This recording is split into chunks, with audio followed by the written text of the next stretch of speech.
Robert Kiyosaki is 9 years old. He is embarrassed. His best friend Mike is from a rich family. And Robert keeps getting left out of beach trips, left out of birthday parties, left out of the world that money creates. So, he decides, I want to be rich. He goes to his father, the man he calls his educated dad, and says, Dad, how do I get rich? His father says, Son, I don't know. Think about that for a second. This is a highly educated man. A man with a degree. A man with a good government job. A man who reads books and believes in school. And he says, I don't know. Not because he is dumb. Because he was never taught. Because the system that educated him never included this lesson. So, Robert does something different. He goes to Mike's father instead. Mike's father, the man Robert will call his rich dad for the rest of his life, is not highly educated. He barely finished 8th grade, but he is building a business empire, hotels, warehouses, stores, real assets. Robert asks him, Will you teach me how to make money? And rich dad says something that Robert will never forget. He says, I will teach you, but not the way a teacher teaches in a classroom. He says, I will show you. And the first lesson will be painful. Rich dad gives the two boys, Robert and Mike, a job. They will work in one of his grocery stores. The pay? 10 cents an hour. They work Saturdays. 3 hours each time. They stack shelves, dust cans, do the boring work that nobody wants to do. After a few weeks, Robert is frustrated. He is not learning anything. He is working like a servant. The pay is terrible. He goes to Rich Dad and says, This is not fair. You are exploiting us. And this is where the lesson begins. Rich Dad looks at him and smiles. He says, You sound like every employee who has ever worked for me. Then he says something that changes everything. He says, Life will always push you around. Always. The question is, what are you going to do about it? He says, most people let life push them. They take the job, they take the salary, they complain quietly, and they never ask the question that changes everything. Robert says, What question? Rich Dad says, How do I make money work for me instead of working for money? Here is what Rich Dad teaches next. He says, Most people are driven by two emotions their entire lives, fear and greed. They are afraid of not having money, so they go and get a job.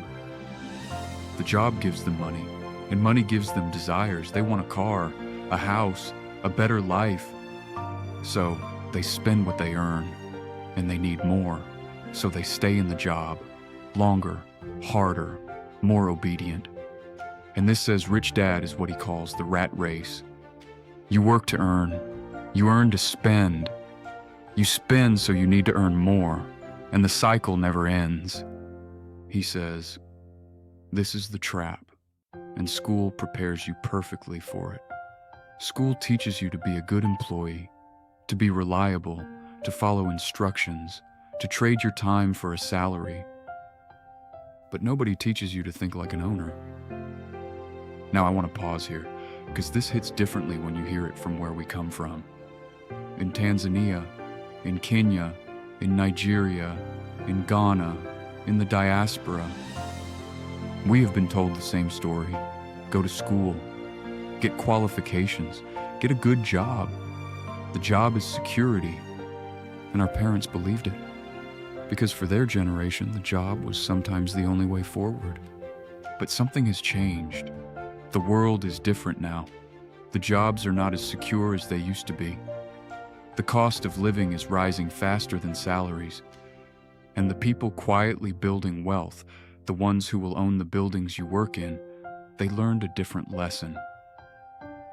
They learned to make money work for them. Back to the story. Rich Dad drops their pay to zero. Nothing. Work for free. Robert is furious. He marches in and says, "This is exploitation. I am going to complain to the labor board." Rich Dad laughs. He says, "Good. Now you are thinking like most people. You want someone to protect you. You want a system to fix it for you." Then he sits Robert down and he says, "I could raise your pay to $5 an hour. Would that make you happy?" Robert thinks about it.